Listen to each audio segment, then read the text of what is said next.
Brian Tichy, I tell you what, it's finally an opportunity for me to catch up with you. It's been one of those strange journeys, I guess, between the two of you. I posted, let's see, it was a few weeks ago, the video of you doing the speed bag to Rush. I think it was it Tom Sawyer? Limelight, that's right. And yeah. I sadly did not do enough research, didn't take the 5 minutes to hit Google and check and see what your history was. I was like, I don't know who this guy is. And you responded back very nicely, might I add. I'm a drummer, played in a few bands. Boxing's a big hobby of mine. And since then, I felt that I kind of owe you kind of a formal apology that, sorry, I didn't know who you were. No apology needed. I was the reason it even happened was just because I was getting a kick out of watching this speed bag / punch drumming, which is, I guess, the term for when you play a speed bag in time with in rhythm, in time with music or whatever. Being a drummer, when I got into speed bagging, that was kind of something that came pretty much naturally, because the bag is very rhythmic. Yeah. So, I was finding out here and there. I guess I did the right thing and tagged a lot of different people and this and that on Twitter and Facebook or whatever. So it started to go around to places I had no clue it would get to, including some MMA sites and various radio stations. And I just thought it was interesting. So I was like, wow, there's this one particular video, is getting out there a little bit more. So that led me to yours. And usually what I had saw was that most people just grabbed the quotes or the info from the other place they got it from. So they would just say X Whitesnake drummer, or they take a quote that I wrote in the the notes about the video. Whatever. Sure. It wasn't. Most people weren't getting creative with it. They were just kind of taking whatever that was that came with it. Sure. But yours just said, I don't know who this guy is, but he's pretty good at speed bagging. And I was like, I just kind of thought it was funny because like every other headline just X White, because I figured that's what made it interesting was it's not just some dude that nobody knows. It was actually a guy that is in a band that is a well-known band, or he's played in bands that are well-known. So that I figured was what the interesting point of the whole thing was the fact that it's like a drummer from the bands that are well-known, and you might not know this guy, but it's a little novelty to it. Yeah. And it's interesting because he's so that's why I wrote. Oh, by the way, not just like a dude in his garage practicing a speed bag. He's a pro drummer, and it was played with these bands that you probably own records of, and you're at a radio station. So it was more just like it was just like it wasn't like, hey, I'm annoyed. It was more just like, oh, there's a little bit more of a story to it, and it was like, maybe you just threw it up there because somebody's stuck it your way, and just you're busy. I don't expect you to sit here and all of a sudden stop your life and figure out everything I've done. No, it's interesting because it could have gone two different directions. Because be it the guy in the garage just hitting a speed bag, it's impressive, but you start to add in, and then the more I started to learn and started to do the research that I should have done originally. The more I start to learn about you, it's like it really kind of gets into being something even bigger, because even more impressive. Because then you start thinking, man, rhythmically, like you mentioned with the drums and the speed bag, started looking at what you want to do with what your intentions with the speed bag are to be able to build it into your drum kit at some point in time. It just started kind of taking its life of its own, being a musical side to it, and it was just kind of, to me, kind of stopped being kind of a novelty. Hey, there's this dude hitting a speed bag, to something that was kind of bigger and larger, and it turned into something really cool on my end, in my mind. And like I said, I'm impressed by it. I sat there and watched the thing 3 or 4 times. I was like, dude, I can't imagine, just being able to time that out and hit that rhythm. First of all, I have the coordination of a flea, so hitting a speed bag is probably not going to be the best thing for me anyway. But doing it in rhythm to a Neil Peart solo is certainly not going to happen. Well, this I wish we weren't even talking about it like this. I was just like, oh, dude, I saw you with whatever band you did your speed bag solo in the drum solo, because it's been talked about for years. And when I was out with Foreigner a few years ago, or a bunch of years ago, they were totally cool. They're like, dude, if you can get a speed bag stand, hooked up to your kit, put it in your drum solo, like just whatever you want to do. And I had a stand, but it wasn't heavy enough. You need a heavy stand, or else the board shakes, and it just becomes, it's not even fun. It's just a big hassle. And if I'm going to make the crew deal with this, and because you don't want a speed bag sitting up there on stage all night, like people, the audience, be like, what's going on with this drum kit? It takes away from the show. Sure. If you want to put it up there at a certain spot in the solo, have it appear. Well, that means the crew has to work on it. It means now they got extra jump bands to deal with. So if it's not done right, it's just wasting everybody's time. And I had in the Warner equipment truck, we had a speed bag stand, and I spray painted it black. And, but it was like 2009 or 10, and it just never happened. We got it on the stage one day, and it was too. We just couldn't weigh it down, man. And it wasn't heavy enough. And then just to get to the end of it quickly. I mean, whatever. We are talking speed bag in here. That's where the whole damn conversation started. Exactly. But, I went on that metal show that on VH1 Classic. My buddy Eddie Trunk has that show with Jim Florentine and Don Jameson. Yeah, great show. And Eddie, it's awesome. Eddie said, "Hey, I want you to play drums on the show instead of the guest guitar player." So it was at the same time that this company Balaz, that makes awesome speed bag equipment, they saw one of my videos from years ago. They're like, "Hey, we'd like to work with you." I was like, "Well, I'm going on TV. If you can get me a stand that's sturdy enough, to put next to a drum kit, and I can play it, So they sent me this 270-pound stand, which a few days before it came, we set up in my garage. I practiced a couple beats, and I was like, "Yeah, I could do this," and went and did it. And I did it on, I don't know, if the 10 clips over 2 episodes on that metal show, I probably used it maybe 4 or 5 times or something like that. Just made up a couple beats, which is really, and I really need to get that footage and just like put it on YouTube, because it is pretty cool, because it's never been done before. And I was proud of it, because it was like, man, this could be just something I'm sitting in my garage doing, but I'm actually here on TV doing it. So it's gotten that far, and that was actually playing. That wasn't just playing the speed bag to a song. That was actually using the other 3 limbs, actually playing drum beats while your right hand hits the bag in time with the rest of your, as a percussionist. So actually working it into your rhythm, into your beats, and then that's amazing, dude. That just blows my mind. Like I said, I'm somebody who walking and chewing gum is about as far as my coordination kind of takes me. It's to sit there and imagine that is impressive. What came first, the boxing or the drumming? Oh, the drumming came first. How did you'd see Muhammad Ali, you'd feel Rocky or whatever, and every time you'd see.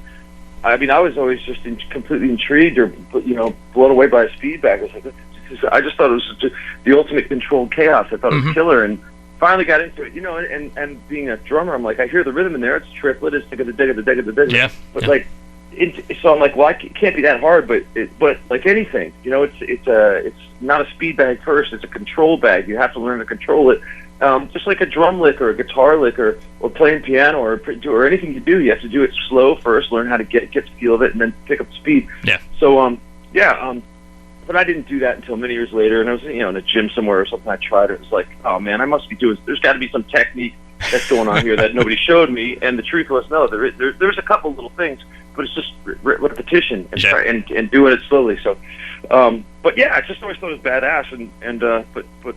No, I've always been a drummer first. There you go. But this one clip that we're talking about here, I is the first one I probably put up in 3 years or more. I don't really do this that much. I'm not really, going in there making it a regular thing in my garage or anything. But for some reason, I was just, I kind of know why. I was like, I wiped out snowboarding months ago and kind of wrecked my shoulder, and I still have like some issues in there. And when I started just trying to speed bag in time, you can't let up. You got to keep, the rhythm. You have to keep the pressure, and how you're hitting it the same.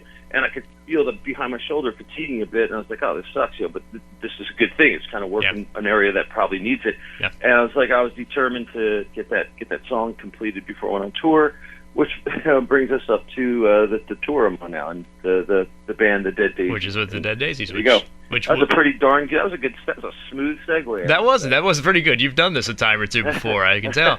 We'll talk about the Dead Daisies, because I do have a lot. I want to talk about them a lot, because I was listening through to some of the tracks and really impressed with that. One final thing on the speed bag though, what made you choose Rush? What made you choose Neil Peart? Was it just the style? Was it just the rhythm fit better? Was it just what was it? Yeah. It was in the boom box in the garage. Or was that the tape that was just in there?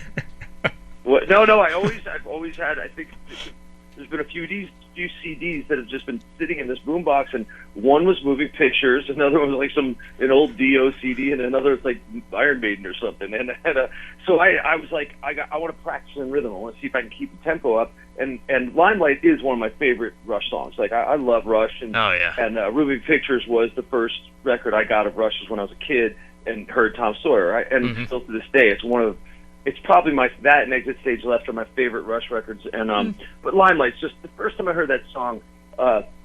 It was it's one of those songs. It's just like every part rules. I love the melody. I love the production, just the development, the arrangement of the song. I love it. So when I was just going around, I was in my head, what would be a good song to practice to? I was like, that's kind of medium tempo, but it's up. It's a little bit aggressive tempo wise compared to like a laid back thing. And that was it. I just said this works out, and it's very drumistic. It's Neil Peart, so it's every track's going to be an amazing drum track, no matter which one you pick. No doubt. But that one just has some amazing stock Neil Peart grooves. Plus, it goes into different time feels. Meaning, there's different. There's a 6/4. There's I think 7/4 in there. They go into a slower pre-chorus, I don't even know what part you call it, the chorus. And it slows down a bit, and and a triplet works with that. This is all drummer talk, but it just seemed to make sense. It was like, well, this could be a cool one. So it obviously somehow it resonated, the whole package, and it worked resonated. Out. So, but yeah, trust me, this was not. It was also kind of cool because it took me probably 100 takes. So. You think, oh man, that's a lot of takes, but you go, well, the good thing is you're getting a workout while you're exactly. trying to get this thing together, So each time you do it and screw up, because I would sit there with video with my cell phone and film it, and 10 takes of playing up to 30 seconds, up to a minute, up to a minute and a half. You're just getting frustrated and pissed off, but what's going on is you're also building up and learn, and you're getting better with each take. You're learning like the way ins and outs of the different rhythms and advanced punching, segues and all that stuff. So and it went viral like crazy, which is awesome. I can't imagine the thrill of just waking up putting something online, and just waking up the next day and realizing, holy crap, everybody in the country knows who I am and what's going on, and that's just typical of nowadays. I mean, you didn't have that 20 years ago.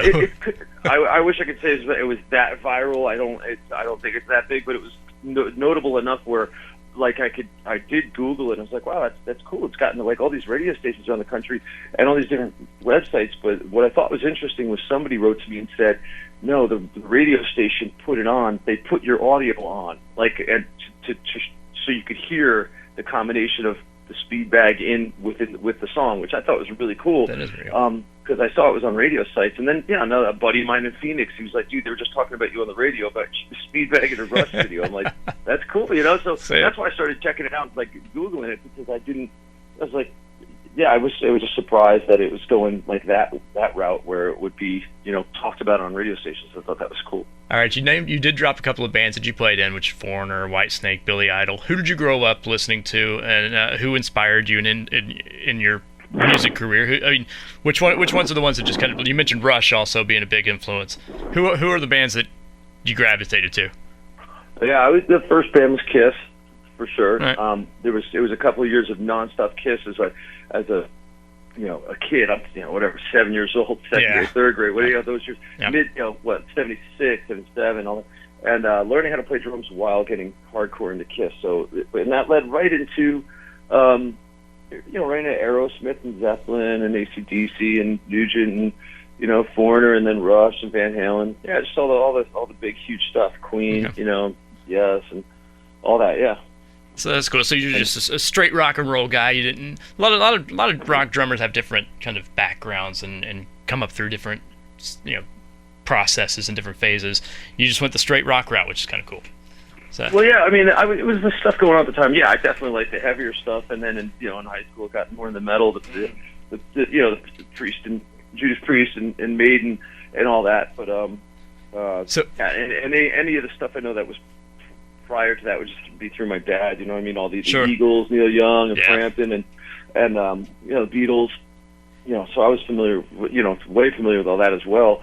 And then later, got turned on to a lot of, I mean, well, of course the Who, the Doors, Hendrix, and the Stones and all that. But later it got all into, James Brown and a bunch of funk stuff and Tower Power and fusiony stuff, Miles Davis, jazzy stuff, So just but yeah, around me, man, what was around me were kids into rock, So that's what got into and Zeppelin being my favorite band, so that was they were one of the big inspirations back then as well. So when do you start listening to music differently? This is one of those things that's like, me as a non-musician, of course, just I love music, obviously, it's what I do, but as a non-musician, I listen to music differently than you will.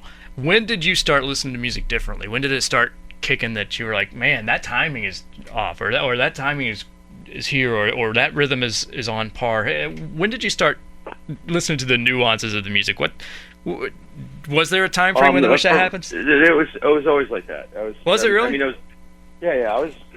When you get older, you can look back at things and go, "Oh yeah, I guess I can see it a little bit clearer now." That your kids don't get it, but I mean, I guess to wrap it up, like to put it as simply as possible, it's like I know I was born a drummer. I know, like, it wasn't a hassle. It wasn't like I had to practice the basics. Of course, to get better, you have to practice. Sure. There's a ton to learn, but to sit down and do it felt like that's what I'm supposed to do. That was guaranteed.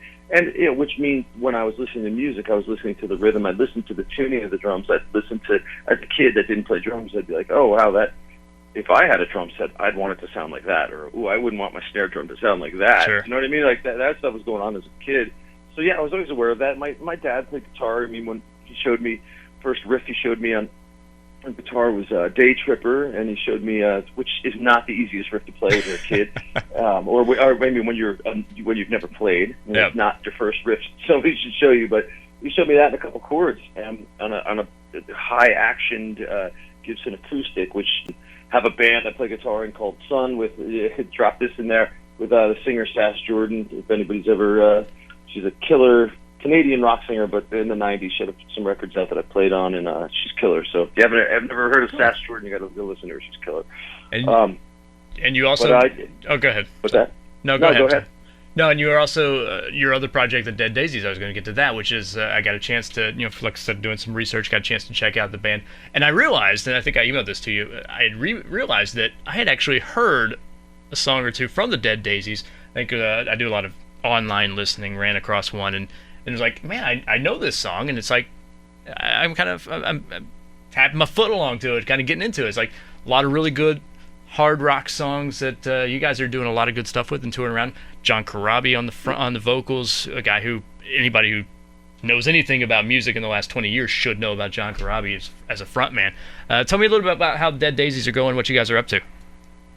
We're on tour right now with Whitesnake. Spent the past few weeks, and we finish up next week, and that's been a lot of fun in the States. And the band started a few years ago by the guitar player named David Lowy. He's Australian. He kind of put it together. He put it together with a singer, John Stevens, another Australian who now has been is not in the band anymore. The singer is John Corabi as of this year. And if you don't know who John Corabi is, he was the guy that replaced Vince Neil and Motley Crue for the one record back in. Didn't get a fair shake, by the way, might I add. That album was much better than people gave Motley Crue and John Corabi credit for.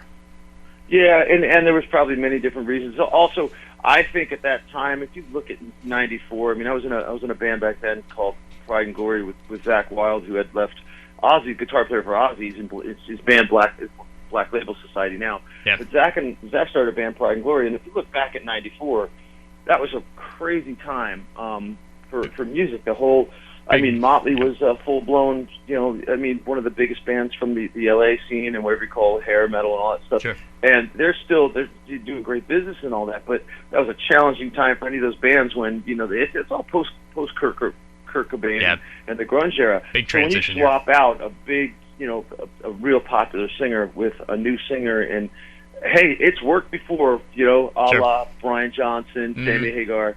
It's worked. Even what is it, Arnel Pineda, I think it's the Journey singer. Yep. Hey, Kelly Hansen and Foreigner. It's definitely doable, but man, Motley was based on the image as well. And sure. but yeah, I guess. But the thing is, you can't deny John Corabi is a badass singer. Everybody knows it. He's really cool.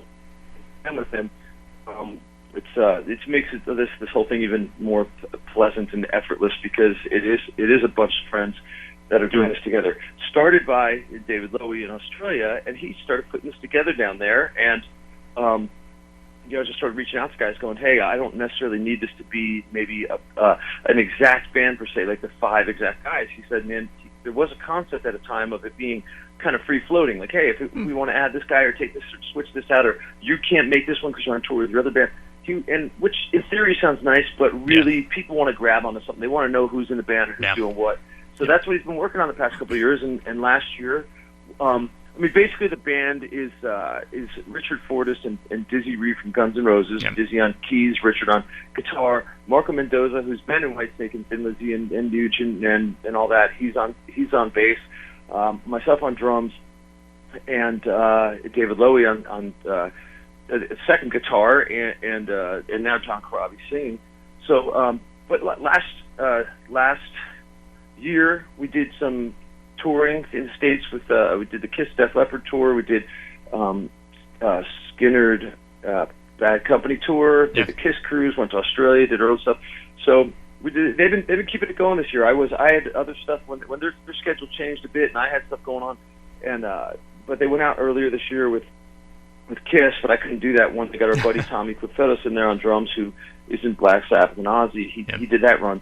So I'm back after this run. We start next month. We go to Australia with Kiss, and then we do the Kiss cruise. Then we go to Europe all November with Whitesnake again, and then do our own UK run, and I think a few shows in Israel. So we'll be pretty busy up to the end of the year, and then they'll keep it rolling next year. So, but it's a real cool band. The guys are great, and it's a new record out called Revolution, and that was done this year. I'm on a few tracks.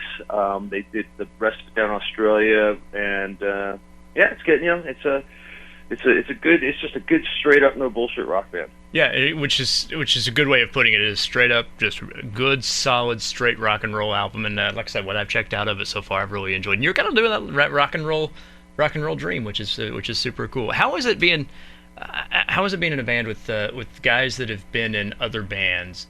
When you come together, I guess everybody's got so many different experiences. Does it come together as a different experience, or does it come together as you guys just kind of wanting to find something that you didn't have before, or is it just one of those things where you just organically come together? It's one of those things that always is interesting to me with bands and moving around parts and pieces and things.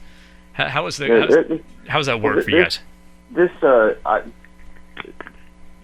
Coming from other bands, it's all that does is give the band, the new project, a little bit of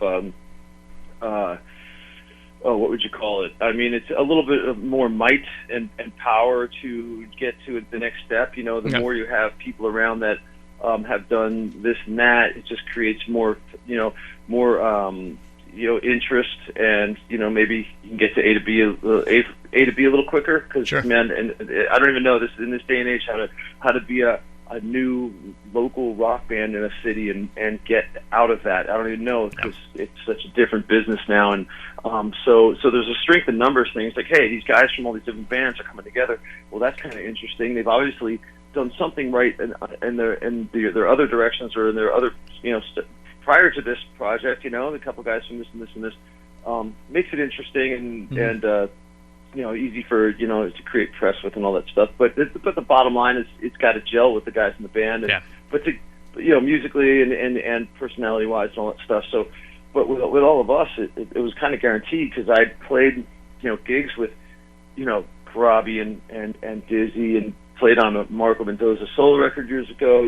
So it's like it wasn't like I was walking into this situation with a bunch of guys I had knew their names from other bands, but we never hung out, and they were and we didn't get along or something like that. So no, it's really easy. Also, it's on a professional level. It's like, all right, everybody's done this before. You don't have to explain. There's a certain amount of stuff that does not need to be explained. We all get how things roll, and which hopefully gets getting to the point quicker of everything you're doing, which is trying to get the band out in people's ears and get it to be more and more popular. Without a doubt. And like I said, I urge anybody who's in the area listening that has a chance to catch up with you guys on the road. If you're opening up for somebody, if you're out there on the road by yourself, so get out and check out the Dead Daisies. They sound great. Brian, it's awesome, man. It's been great talking to you. I'm thrilled. This is kind of one of those weird experiences where you kind of run across somebody and you kind of have a chance to talk finally. And I guess that's the way the world works nowadays with social media and everything. You kind of meet everybody online or through an email or something like that. Nobody sits down in a bar and just has a beer anymore. Well, if you come hang out with us, you'll end up sitting at the bar having a beer for sure. Yeah. Well, I'll tell you what, it's been awesome. I love talking to you, man, and best of luck to you on the road, and hopefully we'll talk to you down the road in the future as well, man. Good luck. And and anytime if we come through your area or come through with it, whatever, just let me know, man. We'll hook it up. Sure. I can't wait, Brian. Thanks, buddy. Take care and safe travels.